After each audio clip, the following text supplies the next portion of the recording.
ते हे सगळं नागशनवन मिलिंद परिसर असा आपल्याला त्याच्यामध्ये डोळ्यासमोर येतो की त्या काळाचा त्यांनी ते मगाशी उल्लेख केल्याप्रमाणे जे गाढवावर बसलेला एक प्रसंग त्याच्यामध्ये त्यांनी चितारलेला आहे की त्यांच्या मित्रांची पैज लागलेली होती की तू गाढवावर बसून दाखव, मी सगळ्यांना सिनेमा दाखवतो.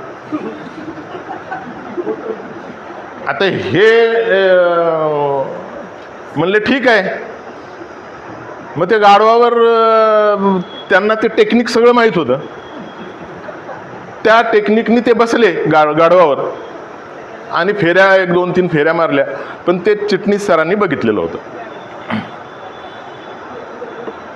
मग चिटणीस सरांनी यांना बाबासाहेबांसमोर उभं केलं.